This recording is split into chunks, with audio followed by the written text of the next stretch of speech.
Welcome to the Weather Centre on Monday, where we can expect some fog along the northern and western Cape coastline, resulting in a mostly sunny day. It'll be a hot day over parts of the interior, with an uncomfortably hot day over parts of the northern Cape, and we'll see isolated to scattered thundershowers over the northeastern and eastern interior. Thundershowers extend all the way through to the coast late on Monday night, and we're forecasting some light evening rainfall in the south.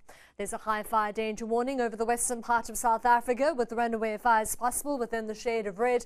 There's also a watch for the potential for severe thunderstorm developments, with potentially large hail over parts of the Eastern Cape and KwaZulu-Natal. There's a heatwave advisory over the interior part of the Eastern Cape on Monday, but that extends through to the Northern Cape, the Northwest and the Free State all the way through to Tuesday.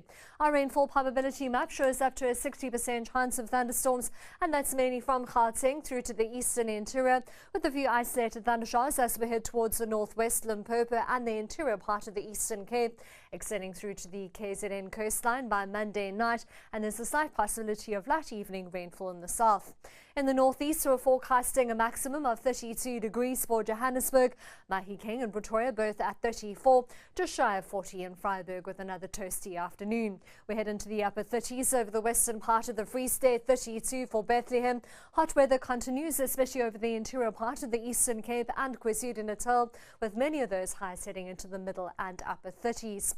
38 degrees for Richards Bay with a northeasterly wind all the way through to Port St. John's. 27 for Port Elizabeth with a strong southwesterly wind. That southwest also extends through to East London with a 2-metre northeasterly swell at 8 seconds along the east coast. 40 degrees for Graaff-Reinet, a slightly cooler day for Beaufort West, but still hot at 37.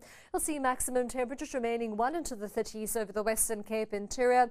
Warm for Hermanus and Muizenberg, both in the mid-20s, with a moderate west-southwesterly wind for False Bay, and more of a strong wester as we head towards Cape Agulhas, with a southerly to southwesterly wind and a high in the mid-20s along the coast between Mossel Bay and Jeffreys Bay, with a 2-metre southwesterly swell at 11 seconds. An uncomfortably hot day for Uppington and Prieska, both at 42, around 40 degrees for Kimberley and R, 30 as we head towards Springbok, 26 for Cape Town with southwesterly winds from Table Bay all the way through to Lambert's Bay, 24 degrees for Alexander Bay with a fresh south-southwesterly wind, and we're expecting a 2-metre southwesterly swell at 13 seconds along the west coast. Things remain dry in the west all the way through to Tuesday, with some rainfall along the Eastern Cape coastline. Hot weather continues over the northern interior, with thundershowers over the northeastern and eastern part of the country. That's all from the Weather Centre for now. Have a lovely Monday.